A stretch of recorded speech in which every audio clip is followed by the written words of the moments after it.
तो guys, Robert Kiyosaki जो कि rich dad poor dad book के ऑथर हैं, वो हमको अपनी बुक में ये बताते हैं कि बचपन में उनके दो फादर्स थे। आप कुछ गलत मत समझिए। एक उनके रियल फादर थे जिनको वो पुअर डैड कहते थे, और एक उनके दोस्त माइक के फादर थे जिनको वो रिच डैड कहते थे। रॉबर्ट उन दोनों को रिच डैड पुअर डैड इसलिए कहते थे क्योंकि उन दोनों का माइंडसेट और सोचने का तरीका एक दूसरे से बिल्कुल अलग था। जैसे कि उनके पुअर डैड उनसे कहते थे कि रॉबर्ट, पैसों का होना हर मुसीबत की जड़ है। वहीं उनके रिच डैड उनसे ये कहते थे कि रॉबर्ट, पैसों का ना होना ही हर मुसीबत की जड़ है। पुअर डैड कहते थे कि बेटा, अपनी लाइफ में खूब पढ़ाई लिखाई करो ताकि तुमको एक अच्छी जॉब मिल पाए। वहीं रिच डैड ये कहते थे कि बेटा, पढ़ाई लिखाई करो ताकि तुम एक बड़ी कंपनी खोल पाओ जिससे तुम बाकी लोगों को जॉब दे सको। पुअर डैड ये कहते थे कि किसी ऐसी चीज़ के बारे में सोचो भी मत जिसको तुम अफोर्ड ना कर पाओ। वहीं रिच डैड उनसे ये कहते थे कि अगर तुमको कोई भी चीज़ चाहिए तो ये सोचो कि तुम उसको कैसे अफोर्ड कर सकते हो। रॉबर्ट के पास सबसे बड़ा एडवांटेज यही था कि उनको दोनों तरह की एडवाइसेस एक साथ ही सुनने को मिल जाती थी, एंड जो एडवाइस उनको ज़्यादा पसंद आ जाती थी उसी को वो फॉलो किया करते थे। अब एक दिन रॉबर्ट जब 9 साल के थे तो उनकी क्लास के कुछ अमीर स्टूडेंट्स ने एक पिकनिक ऑर्गेनाइज की, लेकिन उसमें रॉबर्ट को इन्वाइट नहीं किया गया क्योंकि वो एक गरीब घर से थे। इस बात से रॉबर्ट को बहुत बुरा लगा। वो फ़ौरन अपने पुअर डैड के पास गए जो कि उनके रियल डैड थे। उनसे उन्होंने जाकर ये पूछा कि डैड, अमीर कैसे बना जा सकता है।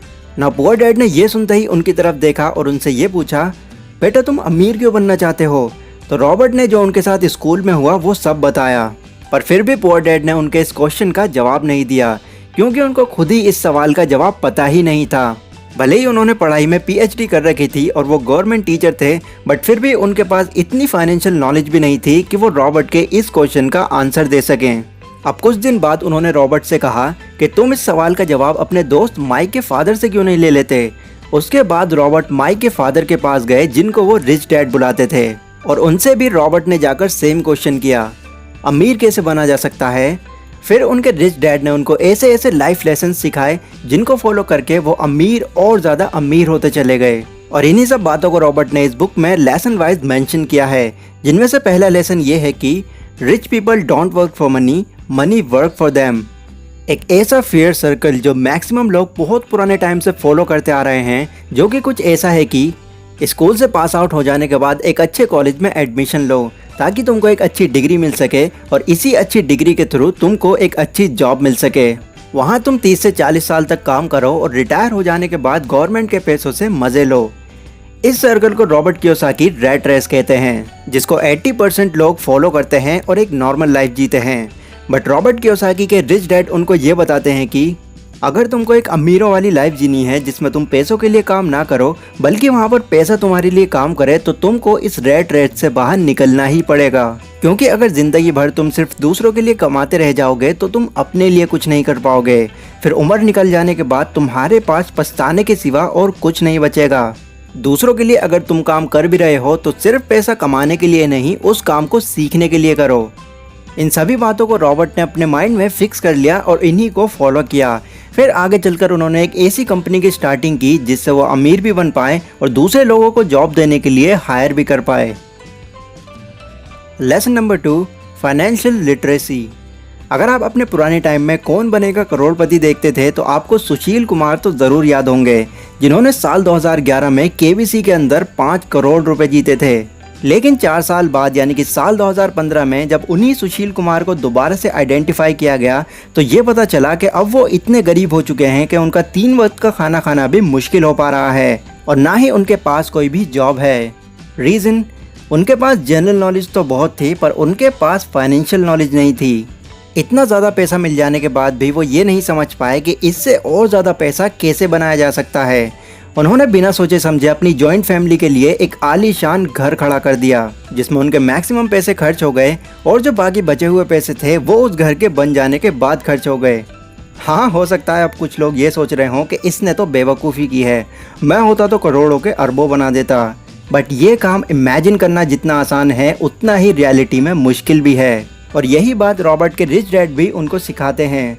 पैसा आने के बाद हमारे अंदर लालच पैदा होना शुरू हो जाता है। हम उन चीज़ों को खरीदने का मन बनाकर रखते हैं जिनको हम इंजॉय कर सकें, और ये लालच आना बिल्कुल नॉर्मल है। आप ये नहीं कह सकते कि ये लालच मुझे नहीं आना चाहिए, पर अगर आप अपने इमोशंस को काबू करके अपने उन पैसों से एक एसेट क्रिएट कर लेते हो तो आगे चलकर आपका वही पैसा आपको अनलिमिटेड पैसा कमा कर देगा। अब वैसे तो मैं एसेट्स और लायबिलिटीज़ के बारे में अपनी प्रीवियस वीडियो में बता चुका हूँ, बट क्योंकि इस बुक में सबसे ज़्यादा जोर इसी पॉइंट पर दिया गया है तो मैं आपको इसको शॉर्ट में बता देता हूँ। एसेट्स वो होते हैं जो आपको पैसा कमा कर देते हैं, वो पैसा जिससे आपको एक्टिवली काम करते ना रहना पड़े। और लायबिलिटीज़ वो होती हैं जो आपकी पॉकेट से आपका पैसा निकलवाती हैं। सुशील कुमार के केस में उनका वो घर उनकी सबसे बड़ी लायबिलिटी साबित हुआ, जिसने उनको कंगाल बनाकर रख दिया।